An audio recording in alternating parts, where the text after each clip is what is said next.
Y hoy día vamos a ver la cintigrafía pulmonar. Este estudio, el de cintigrafía pulmonar, también en algún momento fue como súper valorado. A ver, espérenme un segundito, por favor.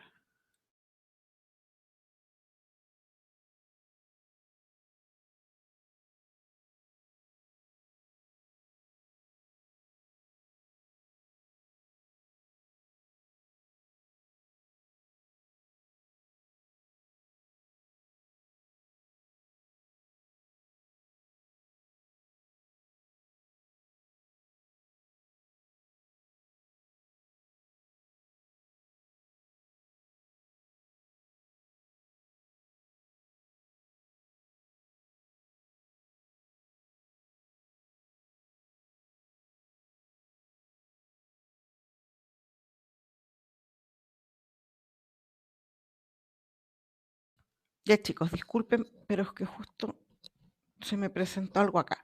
Bueno, entonces, como yo les decía, vamos a continuar con la cintigrafía pulmonar. El estudio de cintigrafía pulmonar consta principalmente de dos tipos de exámenes, que es el examen de perfusión pulmonar y de ventilación pulmonar.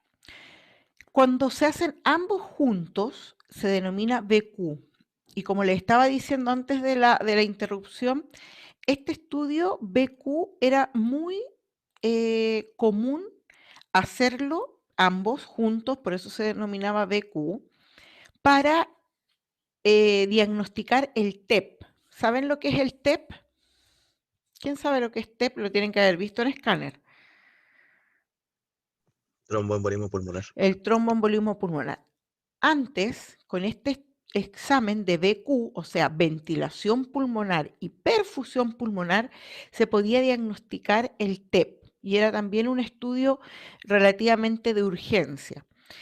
Pero como ya les he indicado con otros estudios, la modernización de los TAC ha llevado a que hoy el examen que diagnostica el TEP es el escáner, ¿ya? Pero este examen sí se sigue haciendo, tanto puede ser solo ventilación pulmonar o como o perfusión pulmonar o ambos, que en algún momento también lo pueden pedir. Pero específicamente para el diagnóstico de TEP ha estado, ¿no es cierto?, en retirada. Pero sí, como les vuelvo a indicar, se sigue realizando la cintigrafía de ventilación pulmonar y de perfusión pulmonar. ¿Qué se puede determinar cuando se hace un cintigrama de ventilación o de perfusión pulmonar? Podemos evaluar la función pulmonar por separado, o sea, el porcentaje de la funcionalidad tanto de perfusión como de ventilación en todos en ambos lóbulos del pulmón, o qué segmentos están ventilando, están perfundiendo mejor, o dónde puede haber algún problema, ¿ya? Y eso se saca, ¿no es cierto?, a través de la evaluación de la función pulmonar, que uno puede evaluar un lóbulo o segmentos del lóbulo, dependiendo, ¿no es cierto?, de la indicación y del diagnóstico por el cual venga el paciente. Vamos a comenzar con la cintigrafía o cintigrama de ventilación pulmonar. Como su nombre lo dice, vamos a ventilar al paciente. O sea, acá el paciente si va a ventilar, ¿cómo ustedes creen que debería ser la administración del radiofármaco? ¿Por qué vía? Inhalatoria. Por la inhalación. Muy bien, va a inhalar. Entonces, lo que vamos a evaluar acá es la función ventilatoria que tiene el pulmón de acuerdo, ¿no es cierto?, a la administración de este radiofármaco, y para eso lo va a inhalar. Y lo que esto se hace a través de un micronebulizador o simplemente una mascarilla conectada a un tanque de oxígeno, donde vamos a hacer que el paciente ventile, ¿no es cierto?, con esta mascarilla, y entre el tanque de oxígeno y la manguerita, ¿no es cierto?, que nos va a llevar a nuestra mascarilla, ahí se instala un sistema por el cual vamos a administrar este radiofármaco, ¿ya? Al administrar de esta manera el radiofármaco, el paciente va a inhalarlo y se va a ubicar, ¿no es cierto?, en el pulmón de acuerdo a la ventilación que tenga. Y acá utilizamos, según lo que yo le estoy indicando, que va a ser una partícula que se va a ubicar y se va a producir, ¿no es cierto? Como es un micro nebulizador, se va a producir una microembolización de las partículas. ¿Cuál ustedes creen que va a ser el mecanismo de localización? Secuestro capilar. No, O sea, no. También tiene que ver con eso. parecido. Blo ¿El bloqueo? ¿Bloqueo capilar? bloqueo. ¿Ya? Y esto va a ser proporcional a la ventilación. O sea, ¿cuánto va a captar el pulmón? Va a estar proporcional al grado o al nivel, ¿no es cierto?, ventilatorio que tenga esto. Por eso dice que la captación pulmonar es proporcional a la ventilación regional que hay en el pulmón. El radiofármaco que normalmente se utiliza es el DTPA aerosol. Recuerden que este DTPA lo utilizábamos ¿en qué estudios? El ácido dietileno pentacético ¿Los renales? en ¿En los los renales, ya, pero acá viene dinámicos? en los dinámicos, muy bien, pero acá viene un sistema, ¿no es cierto?, que es el DTPA en aerosol, pero también se puede utilizar cualquier fármaco, nosotros muchas veces lo hacíamos con MDP, a todo este aparato, ¿no es cierto?, el tanque de oxígeno que iba conectado con el nebulizador, ingresábamos MDP, perdón, MDP en un sistema especial que había para administrar el radiofármaco y con MDP también muchas veces lo hacíamos. Y acá si ustedes se fijan la dosis es alta, son 35 a 40 milicurie. ¿Y por qué necesitamos unas dosis altas? Porque como el paciente lo va a inhalar, hay muchas dosis del fármaco que se pierde y que queda en el ambiente. Por tanto, otra indicación muy importante es que se abran las ventanas, ¿no es cierto?, para que haya aireación, corriente de aire y no quede el radiofármaco porque se contamina mucho el ambiente, ¿ya? Por tanto, otra cosa importante también es que el paciente, una vez que nosotros lo ventilamos, debemos cambiarle la ropa. Ya se le pone una bata y se le hace cambiar la bata porque va a quedar radiofármaco adherido a su vestimenta, que en este caso va a ser un, ¿cómo se llama? Una bata, ¿ya? Se le saca la ropa y se le pone una bata. Entonces vamos a hacer inhalar al paciente, el paciente lo vamos a sentar, lo vamos a hacer cambiar la ropa, le vamos a poner una bata, va a pasar a la sala de donde vamos a administrar el radiofármaco y por medio de este micronebulizador, ¿no es cierto?, se va a realizar la inhalación del paciente. ¿Ya? Va a inhalar y va a aspirar, ¿no es cierto?, todo el radiofármaco y estas partículas van a quedar, ¿no es cierto?, distribuidas de acuerdo a la función ventilatoria que tenga. Posteriormente a eso, al paciente lo vamos a pasar a la mesa a hacer la adquisición, es inmediata. Lo volvemos a pasar al vestidor, le cambiamos la bata y le enjuagamos la boca, porque usa una mascarilla y al aspirar, al inhalar el radiofármaco queda un poco también en la parte bucal, entonces se le da un vaso de agua para que enjuague y elimine los residuos del radiofármaco que puedan quedar en la boca. ¿Se entendió el procedimiento? Sí, profe, todo bien. Entonces, una vez que ya administramos que el paciente inhaló este radiofármaco, uno empieza primero, ¿no es cierto?, al paciente le explica cómo es la aspiración, además, chicos, porque tiene que ser una aspiración es una boquilla, ¿ya? Entonces se le explica al paciente, igual como de buceo, se pone esta mascarilla, pero va más que nada fijado en la boca, y se le explica al paciente que tiene que aspirar, inspirar y expirar a través de la boca, igual como cuando, no sé si alguien ha buceado, y es todo a través de inhalación y exhalación de la boca. Entonces, lo que vamos a hacer posteriormente, una vez que ya inhaló, terminó de todo el radiofármaco de pasar, enjuagamos la boca, se cambia la bata y lo pasamos inmediatamente a la mesa de exploración.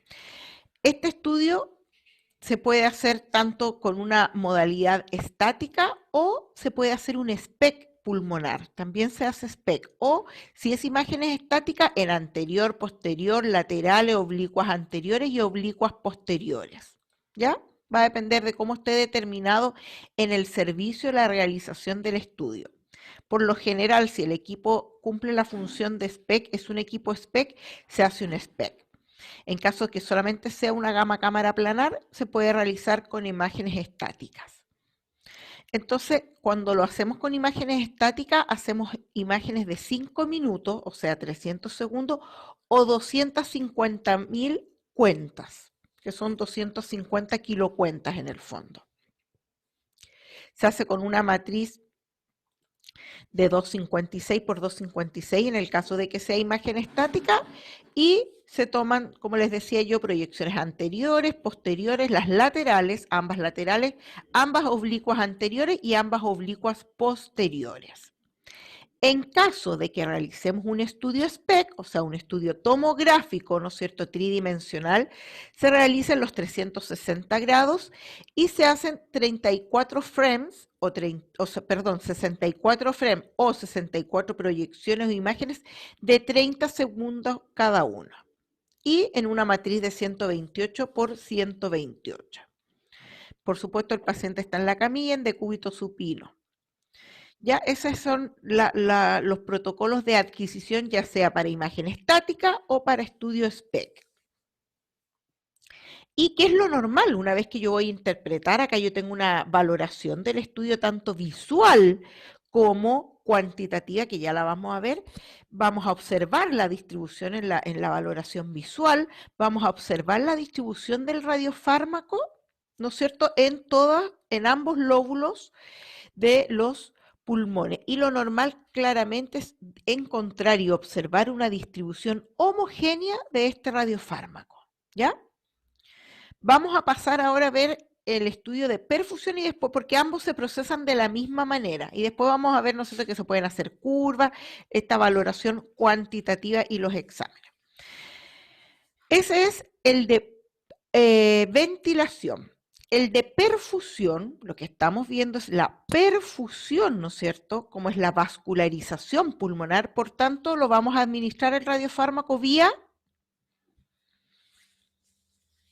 ¿Por qué vía? Endovenosa. ¿La venosa? Por vía endovenosa. Muy bien, porque vamos a ver la perfusión, cómo está la vascularización del pulmón, ¿no es cierto?, en ese paciente. ¿Y esto en qué va a estar, de qué va a depender? De cómo está, ¿no es cierto?, la perfusión de un paciente que tiene, ¿no es cierto?, todos los vasos y todo el sistema vascular en perfectas condiciones a nivel pulmonar, vamos a ver una buena perfusión.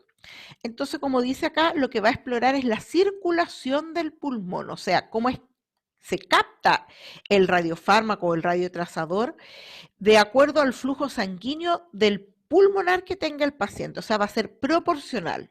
Un buen flujo sanguíneo, una buena captación. Un mal flujo sanguíneo, una mala captación. Y acá lo que se utiliza también es partículas, y lo que va a hacer, ¿no es cierto?, igual va a ocluir la luz de la arteriola, o sea, bloqueo capilar. Vamos a producir una microembolización que ya, como cuando vimos el mecanismo de localización, es momentánea y que no cause ningún daño en el paciente. Y claramente la distribución que vamos a tener de este radiofármaco, ya lo dijimos, va a ser proporcional al flujo sanguíneo pulmonar. Esta microembolización no causa trastornos en el paciente, ya, a no ser que el paciente tenga alguna insuficiencia respiratoria. Entonces, el radiofármaco que utilizamos son partículas de albúmina, el macroagregado de albúmina, así se denomina, y es lo que le vamos a administrar al paciente. Por lo general, cuando te piden ambos estudios, ventilación y perfusión, uno comienza con la ventilación.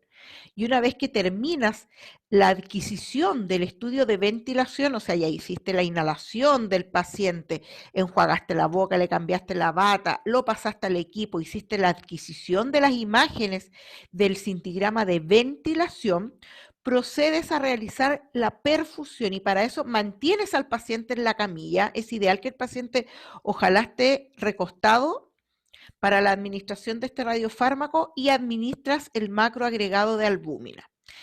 El macroagregado de albúmina, como es un radiofármaco de partículas, ya hay que tener mucho cuidado en la forma de agitarlo, Porque si yo no lo agito en forma correcta, que esto pretendo que lo podamos ver, todo lo que es marcación y manipulación del radiofármaco en algún momento que podamos asistir a la universidad, yo creo que ahora que vamos a pasar a fase, estamos pasando hoy día a fase 2, va a ser posible, ¿no es cierto?, que asistamos a un par de laboratorios para ver marcación, que es lo que tenemos pendiente.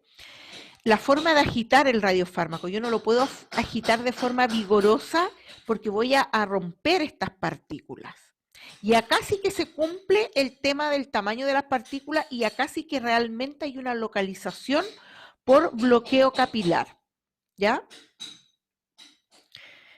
Acá sí que es netamente bloqueo capilar. El de ventilación también se produce un bloqueo capilar, pero igual son partículas más pequeñas, entonces igual fluyen. Ya igual pasan por todas las terminaciones respiratorias, ¿no es cierto?, del pulmón.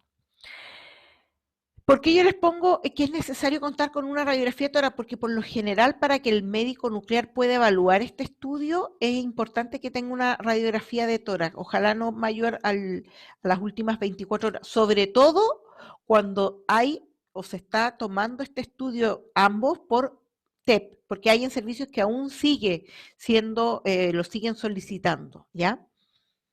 Pero por lo general cuando nosotros queremos evaluar la perfusión por separado o solo la ventilación, también es recomendable que el paciente traiga una radiografía de tórax actual, o sea que no sea más allá de 48 horas esa radiografía.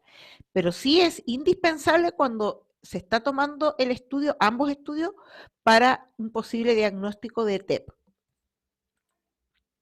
Entonces, como yo les indicaba, el macroagregado de albúmina, o también conocido como MAA, es el radiofármaco que vamos a utilizar. Y acá la dosis es mucho menor, ¿no es cierto? No, la explicación de la gran cantidad de dosis, porque hay mucha pérdida de dosis cuando hacemos la ventilación.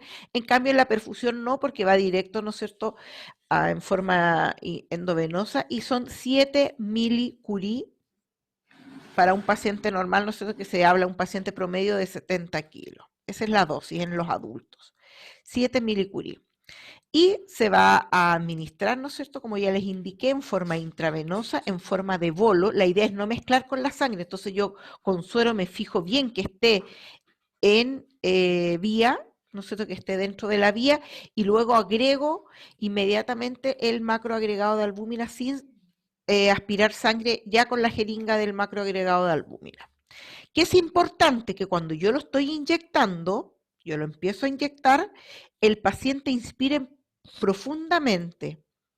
Entonces le digo, inspire profundamente, uno siempre tiene que demostrar al paciente, entonces le digo, tome aire, bote, eso es inspirar profundamente, y cuando el paciente está en ese proceso, yo administro el radiofármaco. Y una vez que ya lo dejo de administrar, que haga 3 o 4 inspiraciones profundas para asegurarme, ¿no es cierto?, que la vascularización hacia la zona sea más intensa, ¿ya? Lo otro importante es que una vez que yo administro el radiofármaco, mantengo, le levanto el brazo al paciente por algunos segundos, un par, 2, 3 segundos, y luego recién se lo bajo. Lo administro con el brazo abajo, pero inmediatamente lo administro, le levanto el brazo, ¿ya? Y lo que yo les decía, es importante que el paciente esté acostado, o sea, en decúbito dorsal, por eso lo mantengo luego de terminar la adquisición de la ventilación, lo mantengo en esa posición para administrar en caso de que me soliciten ventilación y perfusión. Si es solamente perfusión, acuesto al paciente en la camilla, le administro la dosis y ahí comenzamos al tiro la adquisición del estudio. Esto es importante, igual que les pongo acá, recordar que la jeringa contenida, que contiene la dosis, ¿no es cierto?, debe ser agitada continuamente. ¿A qué me refiero con eso? Yo voy a sacar mi dosis en mi castillo, saco la dosis y después la voy a llevar en mi bandeja con las protecciones de plomo hacia la camilla, y entre que hago todo el procedimiento, yo no puedo agarrar la jeringa y administrarla al paciente inmediatamente, sino que cada cierto tiempo, hasta que se la voy a administrar, tomo la jeringa y hago una agitación muy como un ritmo que tengo que demostrárselo, no sé si me ven en la cámara, pero es como hacerle así nomás al paciente, la jeringa es un vaivén para que no se aglutinen estas partículas, ¿ya? O no se precipiten también. Y posteriormente vamos a hacer la adquisición, que es igual, puede ser un SPEC o un ¿cómo se llama? O imágenes estáticas con las mismas condiciones que vimos la ventilación, y vamos a obtener las imágenes. Y también vamos a hacer una valoración tanto visual como cuantitativa del estudio. ¿Y a qué se refiere una valoración cuantitativa? Es que vamos a utilizar las imágenes AP y PA, ya sea de perfusión y de ventilación, o una sola en caso de que nos pidan un solo tipo de examen, y vamos a dividir el pulmón. Ahí en el programa de procesamiento, en el computador de procesamiento, te permite hacer ROI, ¿no es cierto? Bueno, vamos a hacer 3 ROI en el pulmón, o sea, separando cada lóbulo en tercio superior, medio e inferior. Uno hace el ROI y lo que hace después hacer el enter, y te va a calcular la captación tanto en el pulmón total como en cada tercio. ¿Ya? Es como cuando hacíamos la de renal, la cuantificación que hacíamos de los riñones, etcétera. Entonces, y ahí vamos a tener, ¿no es cierto? Vamos a hacer un ROI de cada lóbulo completo y cada lóbulo separado en estos tercios, y vamos a poder observar, ¿no es cierto?, cómo está tanto perfusión o los porcentajes de perfusión o los porcentajes de ventilación, según sea el caso, de cada lóbulo de los pulmones. ¿Ya? Y eso es lo que se hace. Ese no es más complejo que eso. Ahora, hay una contraindicación sobre todo para la perfusión pulmonar, y está con los pacientes que tienen esos cortocircuitos, los chant, los conocidos chant, que son cortocircuitos que va, ¿no es cierto? Hay la circulación es inversa.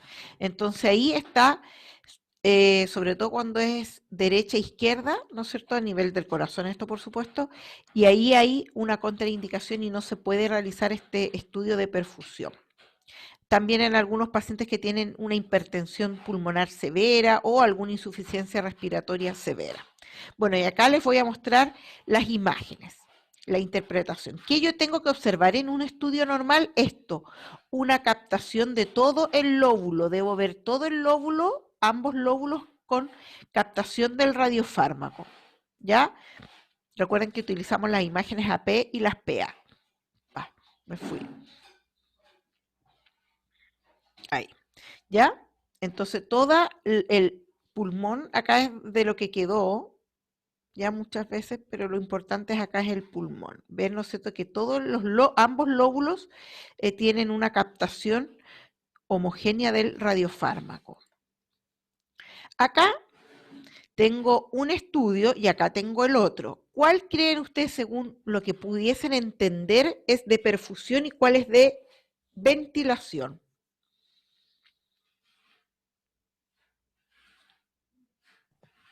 El de arriba El es A es perfusión. perfusión. ¿Ah? Yo digo que el A es perfusión. ¿Ya? ¿Quién más opina lo mismo, opina en forma contraria? Yo opino igual, profe. Ya. No, acá hay, el A es de ventilación. Ya, el de ventilación se ve siempre como un poco más moteado que el de perfusión, porque acá a perfusión va directo, entonces todo el radiofármaco llega y perfunde en la zona de No, a los mí lo que me pulmones. confundió es la visión del hígado, como, no, de la mancha de abajo, Sí, pero es que es como si donde fuera otro órgano. ya, pero escúchame, se traga. Acuérdate que se traga este radiofármaco, al aspirarlo tú igual estás tragando, por eso se ve en el hígado. ¿Ya? Bueno, y lo que vamos a hacer acá son los ROI, ¿no es cierto? La valoración cuantitativa, defino áreas de interés, ¿no es cierto? Y lo que voy a hacer en el fondo va a ser una curva de actividad, ¿ya? De acuerdo a todo el espacio, te va a medir la actividad, tanto de la ventilación como de la perfusión. Y esto, si yo hago ambos, hago un lóbulo y hago el otro lóbulo, lo que voy a obtener es la función pulmonar por separado. ¿Ya? Entonces acá el pulmón izquierdo captó 22.000 cuentas y el derecho 91.000 cuentas. Acá vemos, ¿no es cierto?, que hay una captación muy mínima, ¿no es cierto?, de la perfusión, porque este es un estudio de perfusión del pulmón. ¿Ya? Y este otro lóbulo captó más, o sea, el lóbulo derecho en este caso tiene un 80% de captación y el izquierdo 20%, ¿ya? Entonces, es importante esto, determinar la función pulmonar, sobre todo en aquellos pacientes con daño pulmonar. ¿Ya? Acá podemos observar que el lóbulo izquierdo solamente ventila en el sector apical, ¿no es cierto? Levemente, y el derecho tiene una mejor ventilación, o sea, este paciente está con un daño severo de ventilación en este caso, ¿ya? Está un poco más conservado hacia el lado derecho. Y lo mismo podemos determinar con la perfusión. Y ese es el procesamiento que se hace. Pero además puedo segmentar y puedo determinar, ¿no es cierto? Y hacer este mismo ROI, además de hacerlo en cada lóbulo, lo puedo generar hago 4 ROI por cada lóbulo y hago el segmento superior, medio e inferior. Y acá claramente me va a salir que el segmento inferior no hay ventilación. ¿Ya?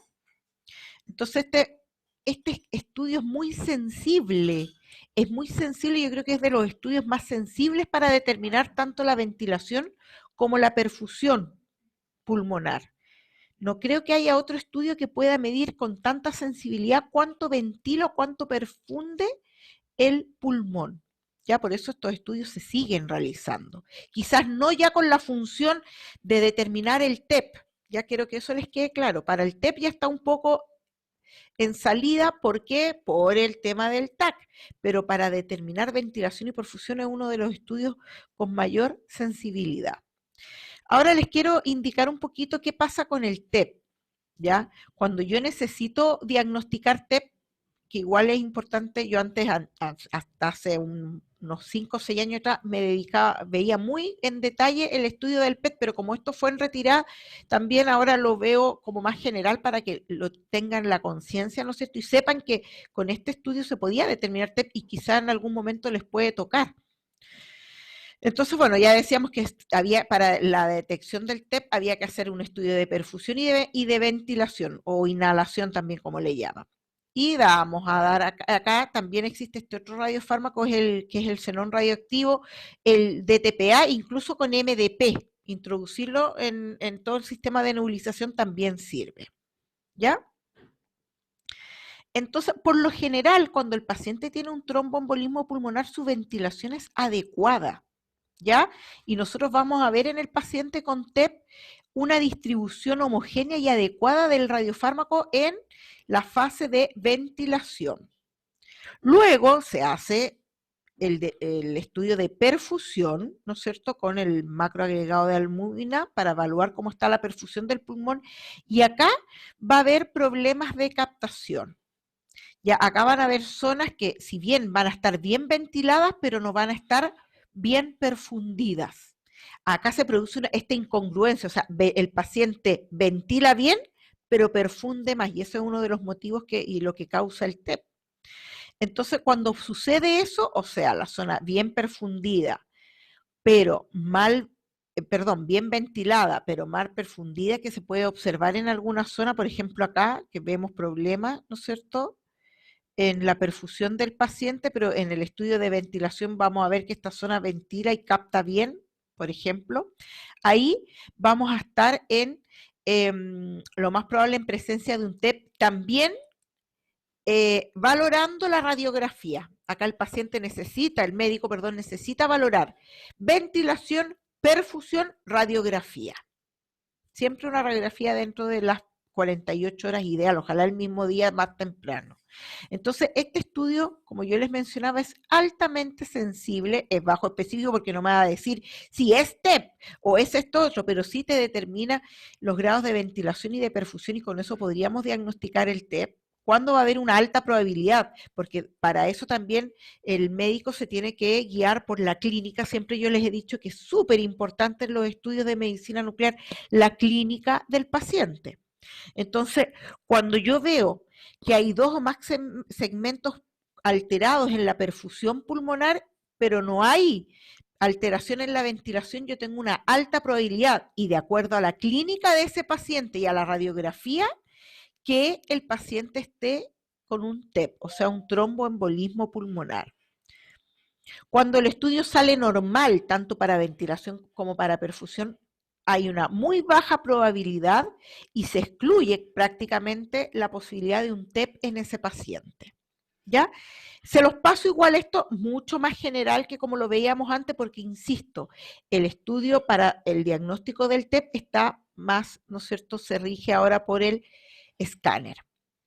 Pero los estudios tanto de ventilación como de perfusión se siguen realizando, porque por la alta sensibilidad para determinar tanto la ventilación como la perfusión. ¿Alguna duda con los procedimientos? Recuerden, chicos, que a mí lo que más me interesa, bueno, uno siempre tienen que entender las imágenes, tienen que saber interpretarlas claramente, pero lo más importante es el procedimiento, porque esa es nuestra función, realizar procedimientos. Y eso es a lo que más tienen que hacer hincapié ustedes, sobre todo que ya están a puertas de irse al internado de todas las áreas, resonancia, TAC, los procedimientos, porque esa es nuestra función. Si bien tenemos que saber anatomía, interpretar, porque es lógico hacer algo y no entender lo que estamos observando, claramente anatomía, pero lo importante en nuestra función es el procedimiento, ¿ya? Por tanto, ¿hay alguna duda con los procedimientos que les expliqué?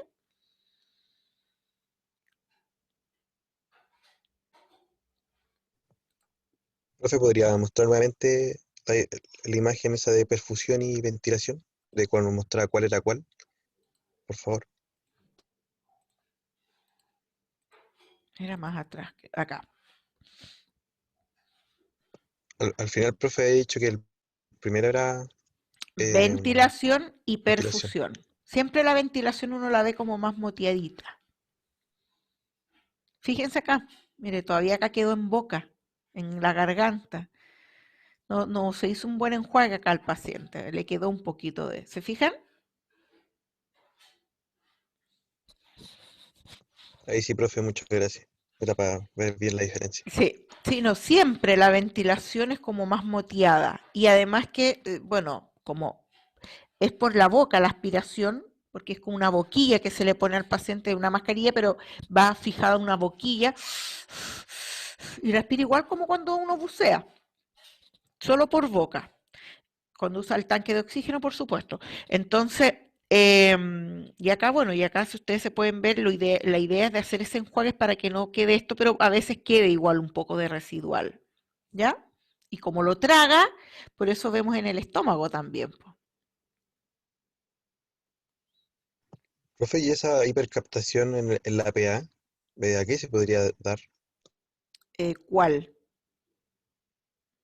O sea, en la de ventilación, en la ¿Aquí? 6A, ¿sí? Hay una hipercaptación del Ah, pues no es pulmón la forma derecho. de cómo se distribuyó el radiofármaco. Lo importante es ver en todo el, acá veo una zona que no hay no hay distribución, no está bien distribuido y se ve en ambos, tanto en perfusión como en, o sea, en perfusión como en ventilación, por tanto acá puede haber una zona necrótica del pulmón, pero muchas veces se fija más en una zona del lóbulo que en otra, pero lo importante es que mientras haya captación del radiofármaco, en todo el lóbulo, independiente que a veces se ve más marcado en uno que en otro, que en unas zonas de los lóbulos que en otros, eh, hay buena ventilación del paciente. Pueden haber zonas sí que ventilan más que otras, ya, pero es en el momento, justo de la toma de la imagen. Pero si tú te fijas acá, hay una zona de hipocaptación que también está en la perfusión. Por tanto, lo más probable es que acá haya como una zona necrótica o algo, una masa, algo que esté ocupando ahí que no permite ni que capte bien ni que perfunda bien. O sea, ni que ventile bien ni que perfunda bien. Pero a veces se observa, sí, perdón, en ciertas zonas del lóbulo más marcado. Ya, pero lo importante es que si hay en todo el pulmón, eso es lo importante. Puede que acá algo esté provocando, ¿no es cierto?, alguna patología del paciente que esté perfundiendo más. Ya, eso sucede a veces. En realidad lo normal, lo que uno debería ver es que todo el pulmón perfunde igual, pero pueden haber por zonas, ¿no es cierto?, a veces pacientes que tienen muchas bronquitis, es lo mismo que en la radiografía y uno ve zonas muy blanquecinas, claro, ventila, pero quizás no al 100%. Y ahí para eso es importante hacer esta segmentación del pulmón para realizar, ¿no es cierto?, las funciones pulmonares por separado. pero dentro de todo está ventilando. Esta otra zona que está un poquito más hipocaptante igual está ventilando. Pero sí acá hay una zona de muy baja ventilación y que nos llama la atención, ¿no es cierto?, que también está en la perfusión. Acá es como la zona del hilio pulmonar, que a veces se observa menos captante, tanto de la perfusión como en la ventilación, porque no hay tanto tejido pulmonar, parénquima pulmonar, ya, sino que está más ocupado por el hilio pulmonar. Y ahí esa zona muchas veces uno la ve menos captante. Gracias, profe.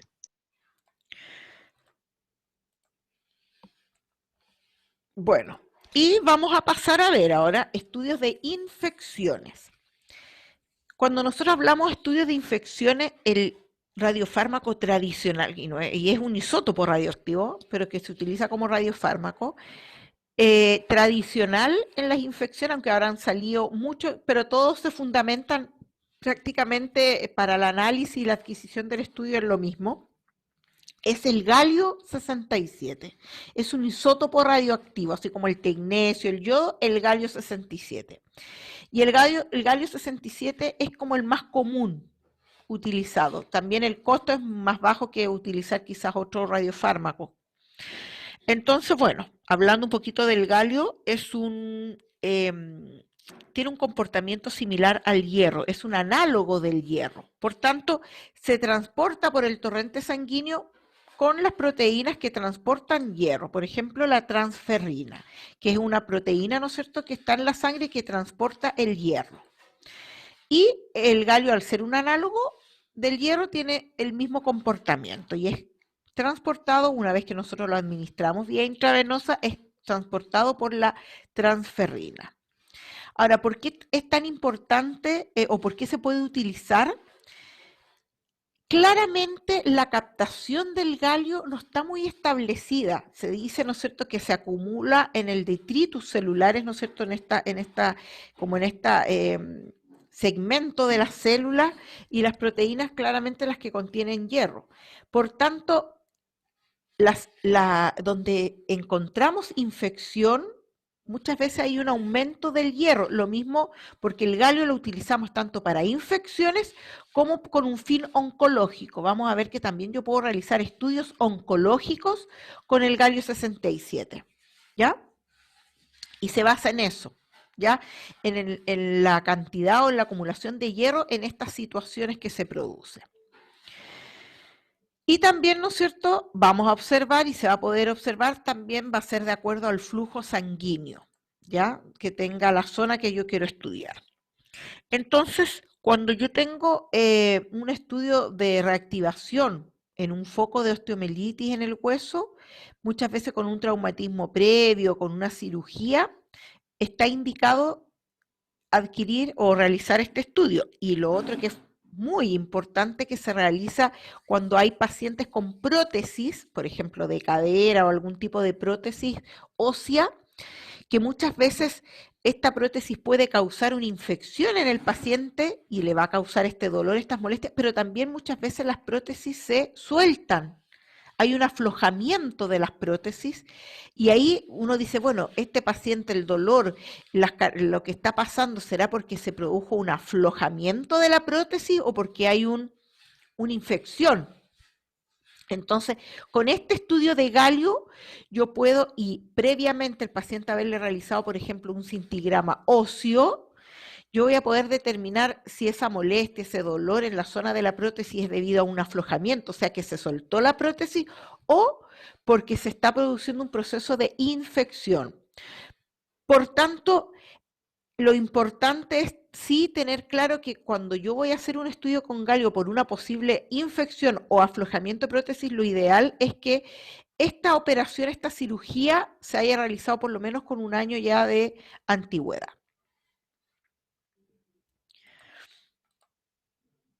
¿Cómo voy a preparar al paciente cuando lo vamos a ver? Vamos a ver primeramente para determinar algún proceso infeccioso.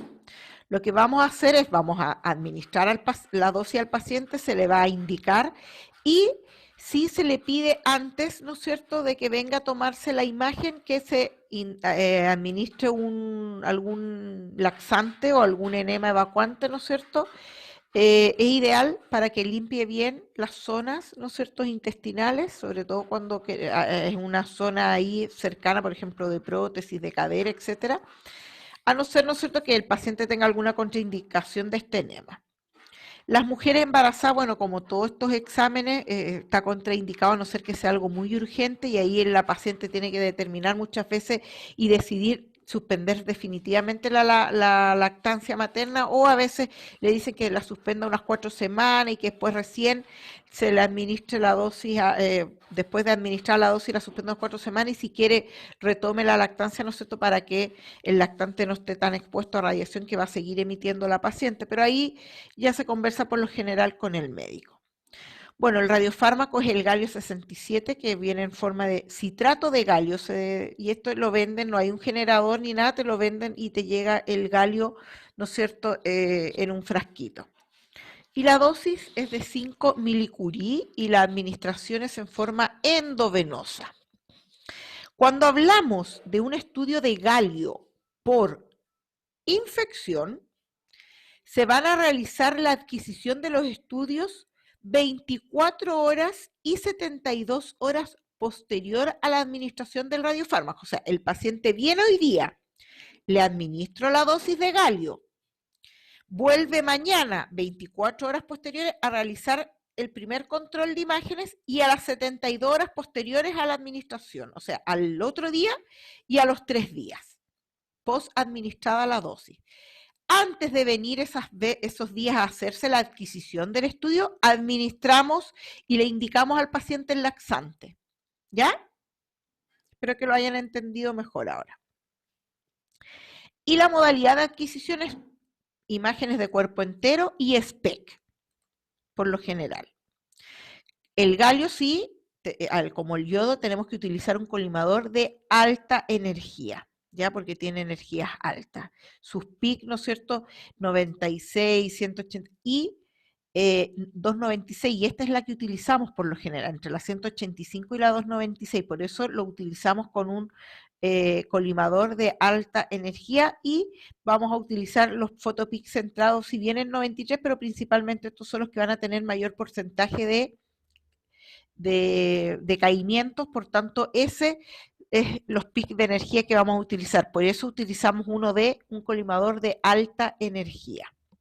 Pero igual centramos por lo general las ventanas en los 3 PIC, o a veces en estos 2 nomás. Cuando vamos a hacer un wall body, que es las imágenes de cuerpo entero, utilizamos una matriz de 256 por 1024, que son las matrices de wall body, y si son imágenes estáticas, de 256 por 256.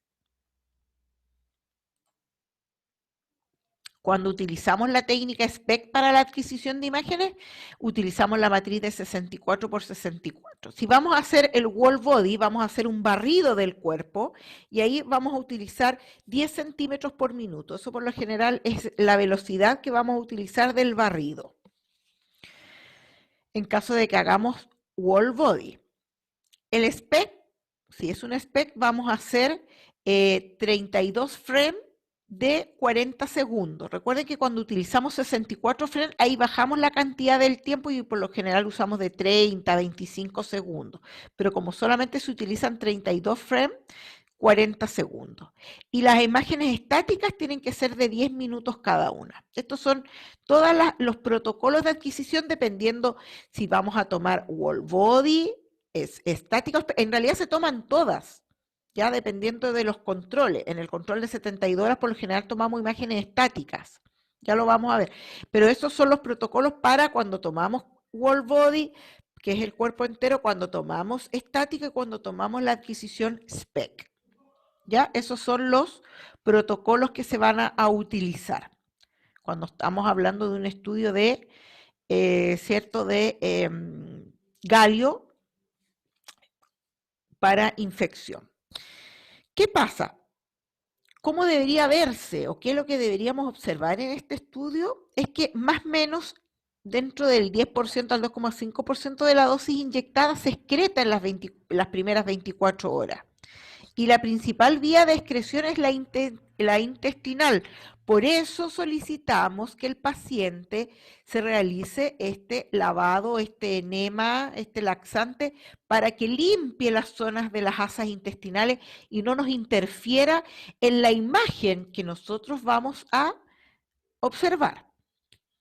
¿Ya? Y a las 48 horas más o menos, ¿no es cierto?, ya el 75% de la dosis aún permanece en el cuerpo, ¿ya? Lo que es casi similar en las 72, bajará un 10%. Entonces, tenemos una buena captación tanto en el control de las 24 como en el de las 72 horas, que es las imágenes que se toman cuando se realiza el estudio de galio para infección.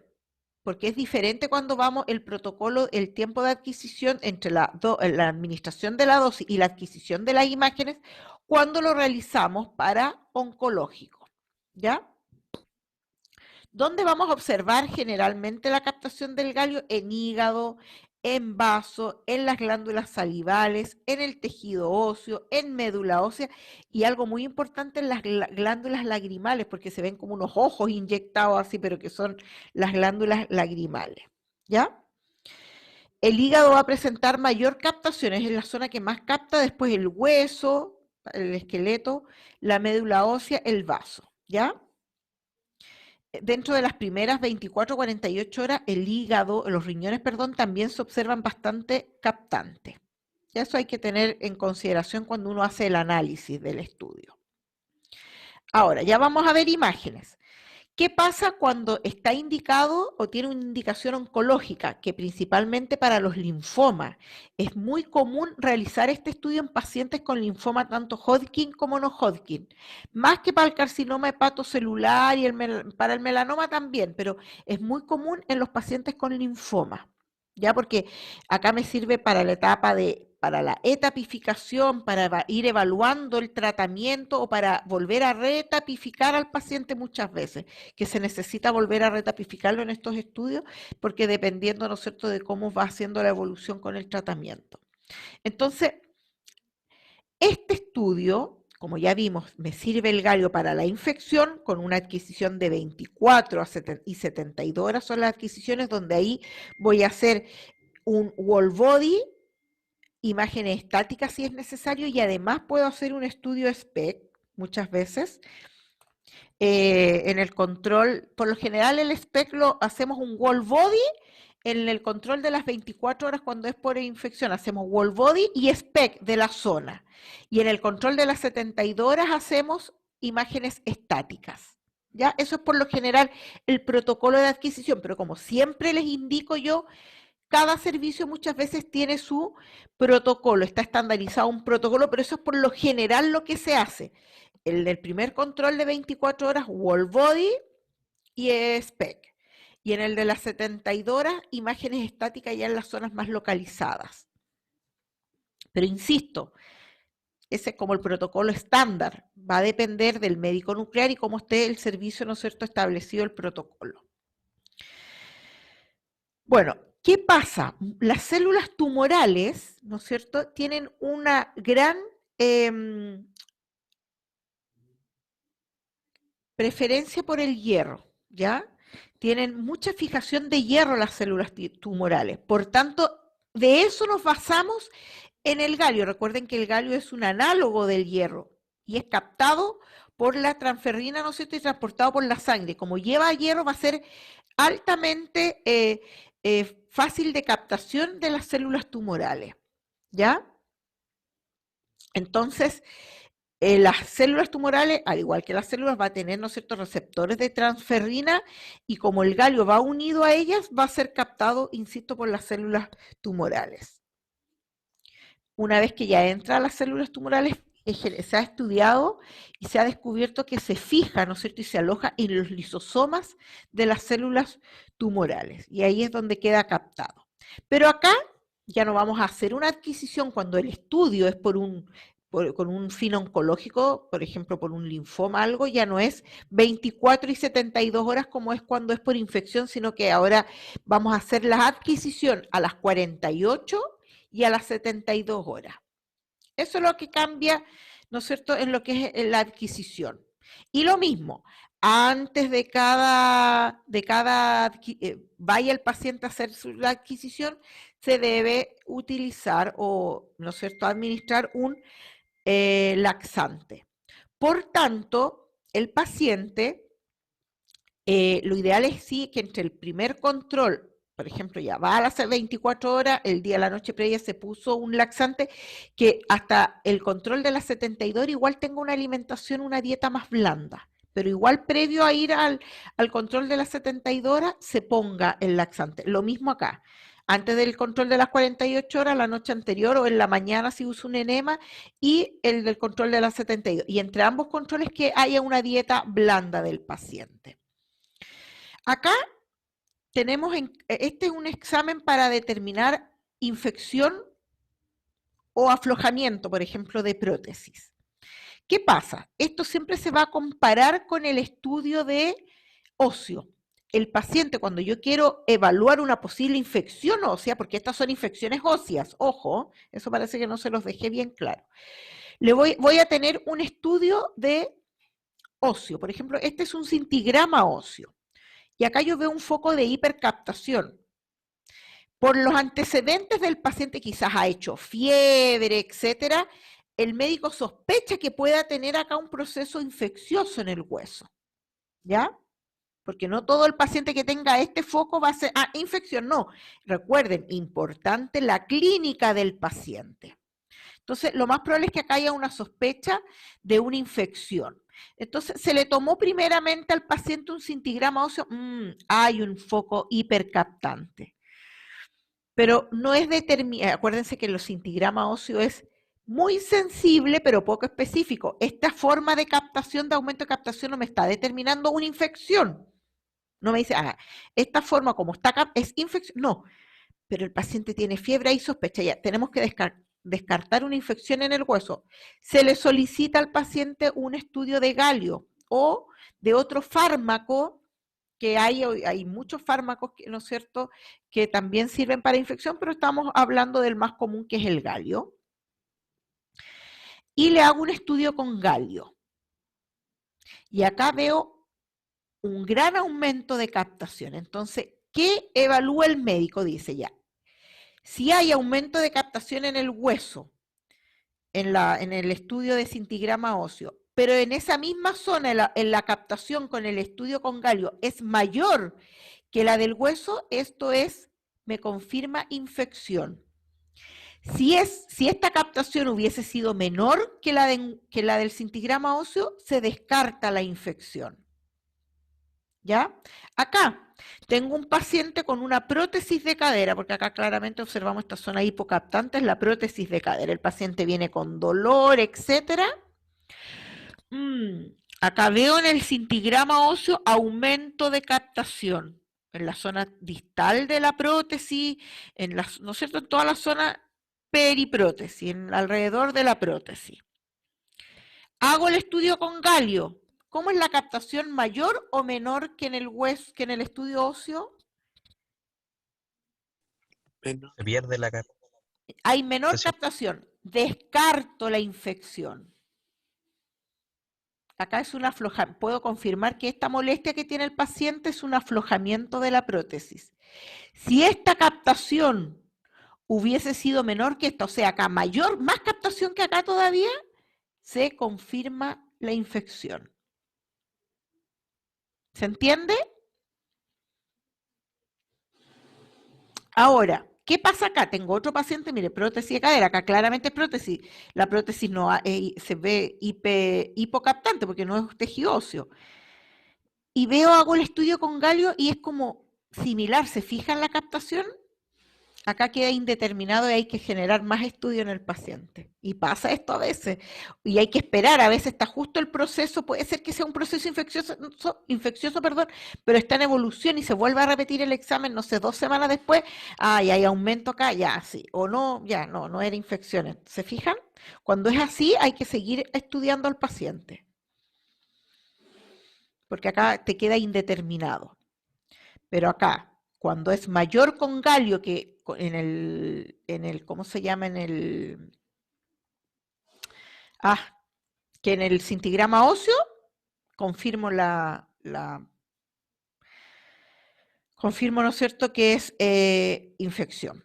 Entonces, por lo general, en este estudio, que es de 24 y 72 horas, a las 24 horas se hace un wall body, y muchas veces un SPECT, o a veces no, hay médicos que dicen, no, el SPECT no tiene sentido, tómame un wall body, imagen estática nomás, y en el otro control también imagen estática.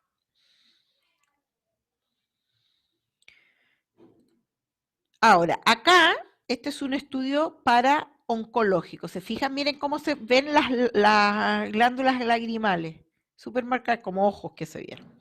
Dijimos, mayor captación en hígado, hueso, un poquito vaso, etcétera. Y acá es para estudiar principalmente los linfomas, y va a depender de la ubicación, hay linfomas mediastínicos o en la zona abdominal, va a depender. ¿No es cierto? Este es un estudio normal, un wall body de galio para linfoma.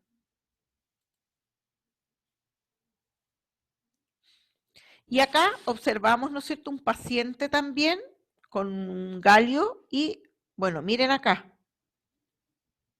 ¿Se fijan? Porque este paciente no realizó principalmente la limpieza intestinal. ¿Pero por qué? Porque lo que estábamos observando, y es un posible foco oncológico, pero a nivel de la extremidad, acá. ¿Ya? Entonces, por eso no le solicitaron al paciente, aunque yo igual cuando era no en la zona abdominal, igual se lo pedía, porque si encontramos algo en la zona abdominal, pero bueno. Acá un paciente, ¿no es cierto?, de galio con un linfoma de Hodgkin, y acá vemos los focos, ¿no es cierto?, a nivel mediastínico. Este es un linfoma de Hodgkin mediastínico. Entonces, este estudio se hace y se va viendo la evolución del linfoma. Ahora, con el equipo PET, que lo vamos a ver más adelante, ya en SPECT si el paciente tiene, ¿no es cierto?, las condiciones económicas y se podría hacer un PET, perdón, es mucho más efectivo hacer el PET que un SPECT con galio. ¿Ya? Y acá podemos determinar, ¿no es cierto?, las zonas comprometidas del linfoma. Toda la zona mediastínica, miren acá. ¿Ya? Así es un paciente normal que deberíamos ver sin captación en la zona mediastínica, pero acá, como es un paciente que está ahí focalizado el linfoma, estamos viendo la extensión de la enfermedad, la extensión del linfoma. Acá es en la zona del muslo. Por eso lo más probable es que este paciente, pero así se ve. Entonces imagínense que yo tengo un paciente con un linfoma ubicado en el abdomen y no le pido el enema o el laxante, miren. ¿Qué voy a poder observar si hay focos o no acá? Se camufla todo. Claro, pues miren, acá hay extensión. Está bien extendido este linfoma del paciente.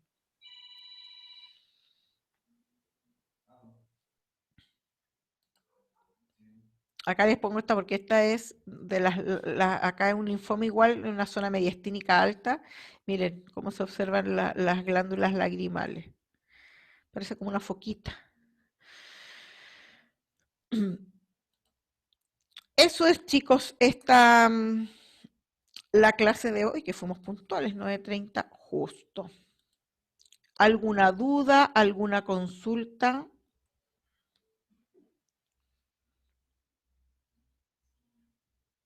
Yo, profe, pero no de la materia, quería saber de la prueba, cuándo la va a revisar.